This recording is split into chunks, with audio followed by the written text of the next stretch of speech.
Joe, the shit you know. If you ever wrote a book, what would it be about? Nonsense. Yes, I think I'm the same. I think I'm the same. But every time I talk to you, I can't stump the band. It's anything I can talk about. You tend to know something about. I know a little bit about a lot of stupid shit. It's all useful if you got a job like this. Yeah, if you got a job like this. But it's all because of talking to so many people. But unfortunately, I forgot so much of it too. Because it's like my hard drive's just over spilling. It's like a garbage pail that's just garbage is just falling out of it. There's like too much in there. Does Spotify give you time off? Can you take a break? Would you take a break? No, I enjoy it. I know you enjoy it, but all these podcasts that I book, it's all based on my interests. Like I get a list of people that are trying to get on, and I go, "What did that guy write a book about?" Oh, I want to talk to that dude, and it's just entirely based on me wanting to talk to this person. Do they solicit you or no? Or you Spotify has nothing to do with it. No, I'm saying the people on the show. Like, some of them, yes. Yeah, like I called you. Yeah, but some of them I'll call them. Some of them I'll watch a documentary. I'll go, "Hey, can you get this guy?" Oh, that's dope. Yeah, and then reach out and try to get them. Or some of them I'll read their book, or someone else will recommend something to me. It's all different. If you could cast a dinner party, 4 guests, who you invite, and you don't say me.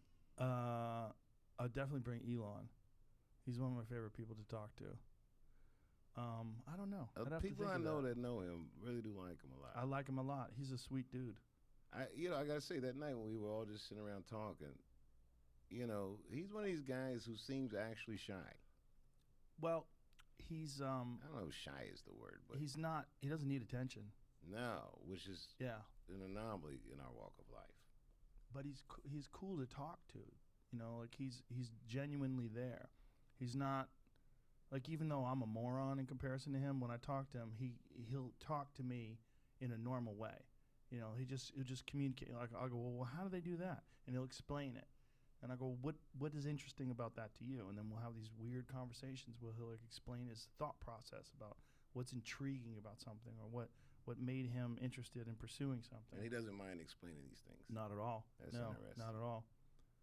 Sometimes you think a person like that would lose patience with your layman intellect, and he does not. Does not. He was explaining to me that night we were hanging out how they decide when and where to do a launch from. Ah. I got to tell you, I have a public school education. That was tedious. I was going to write a Saturday Night Live tweet. Oh, we don't explain that shit on the show. Let's get it. That becomes a problem with people that are really smart, is that some of the subjects do get tedious. Like I read in some article that Albert Einstein used to fuck a lot of bitches. Yeah, so did Richard Feynman. Yeah, that just made me laugh, like Einstein picking up girls at a bar.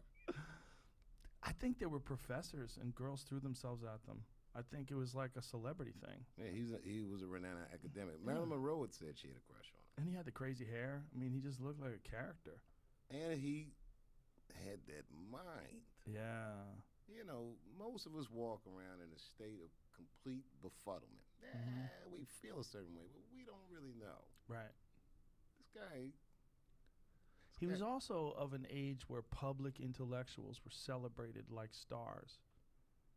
He was celebrated. I mean, if you think about his contribution to modern life, that's insane. That's a hell of an equation.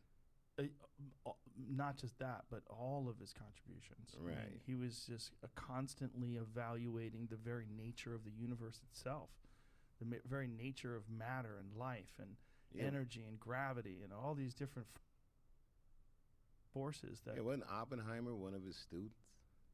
I don't know. Is that true? I don't know. I'm making shit up now. Oppenheimer. Look, internet people, look that shit up for yourself. I'm guessing. Oppenheimer's quote when they detonated the nuclear bomb is one of my favorite quotes ever. What did he say? He said he quoted the Bhagavad Gita. They detonated the first nuclear weapon, and he quoted the Bhagavad Gita. He said, "I am become death, destroyer of worlds." That's what he said after the first atomic bomb got detonated. There was a black guy named Earl Charles who was there when it happened, and he has a famous quote from that very moment. He said, "Shut the fuck up." What the fuck are you talking about?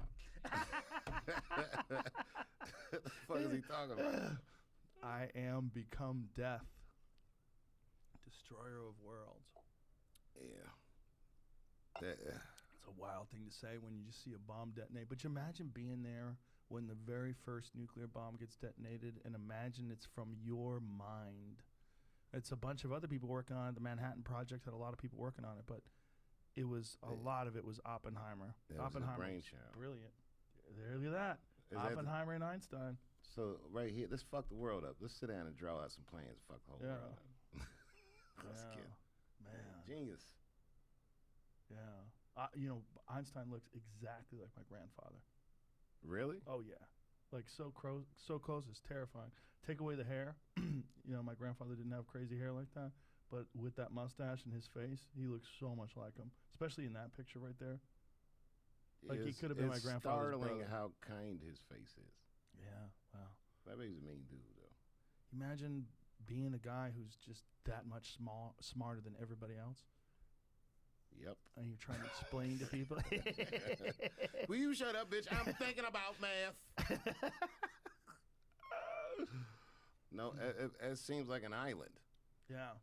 I don't know what that. I can't imagine. Honestly, I can't imagine what that'd be like. I do think that. I don't know. The shit that his mind conceived in his lifetime. Yeah. If he were a comedian, he'd have the angles that none of us saw. Yeah. It's that kind of thing. I mean, the thing is, like, Elon Musk is not Einstein in the sense that he's not creating equations that are going to shape the way our universe is thought of and perceived. But what he is doing is creating these businesses and these articles of technology, whether it's Tesla or whether it's SpaceX, these rockets that they're designing. He's changing the potential of our future. Right. I mean, he's changed what it means to have an electric car. He made an electric car instead of a thing that's practical. He made this dope spaceship that goes 0 to 60 in a little over 2 seconds. Have you been in a Tesla, like a Model S? Yeah. When it accelerates, a lot of people know they drive them. They're preposterous. It's amazing. The self-driving shit. It's weird because I feel like we live in the future. Yeah. And we used to watch the Jetsons and all this and Dick Tracy.